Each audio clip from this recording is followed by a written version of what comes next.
Racism in Australia started in 1788 when Captain Cook's boat the Endeavour landed in Botany Bay. The first fleet did not even consider the Aboriginals as people and claimed their land, calling it Terra Nullius, meaning no man's land.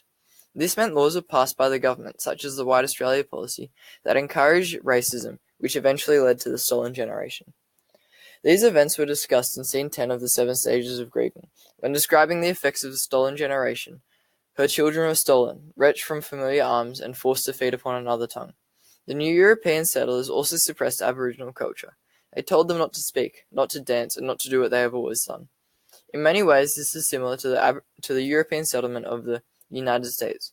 When white Europeans came in, they took all for their own, completely disregarding the Native Americans and their culture, causing violent conflict and forced assimilation, taking Native American children and putting them into boarding schools, where they were indoctrinated into the white European culture. We can see that today, the suppression of racism is still apparent in many forms, such as prejudice against Aboriginals, derogatory language, discrimination, racist jokes, and injustice in the criminal system. By looking at the play, The Seven Stages of Grieving, we can see how this has affected the Aboriginals in the past and still affects them today. The Seven Stages of Grieving is a play written by Aboriginal playwrights Wesley Enoch and Deborah Malman. This one-woman play tells stories of grief, sorrow, loss, and reconciliation from the perspective of an Aboriginal every woman. The every woman is a character to which all Aboriginal females can relate to, empathizing with her past experiences and emotions. She tells many stories that although may belong to one person, can be related to by many. The purpose of the play is to raise and explore issues and problems faced by the Aboriginal people, namely racism. Scene 4 tells the story of a young Aboriginal woman whose grandma has recently passed away. It explores not only her individual emotions but the emotions of the Aboriginal community.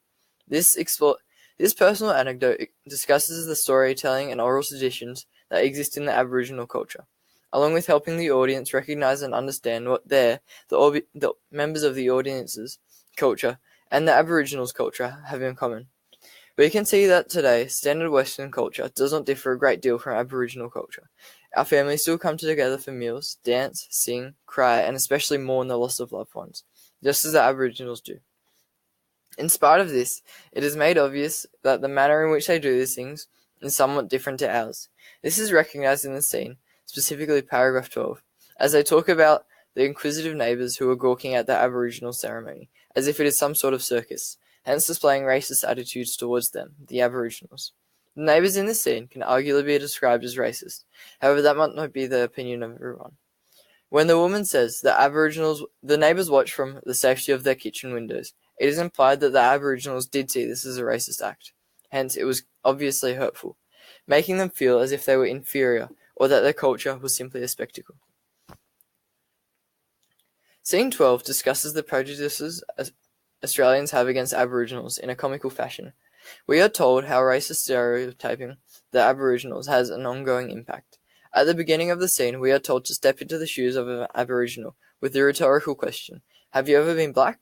This point is elaborated on as we are informed of the many negative consequences of being black: special attention, racial profiling, being the first person to be blamed, as implied by the quote, "Someone bougie, and they all look at me," and having white people always sticking their noses into your business, as symbolized by the sniffer dog.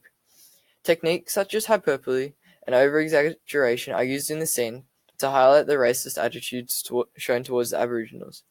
An example of this is when she is in the store, standing next to a man with a nice big pumpy full of holes semi-automatic gun, and she is scrutinized by the storekeeper because she is black.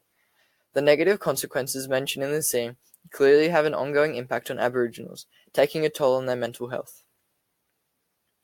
The 7 stages of grieving make apparent how racism is very well alive in Australia and has an ongoing impact on Aboriginals.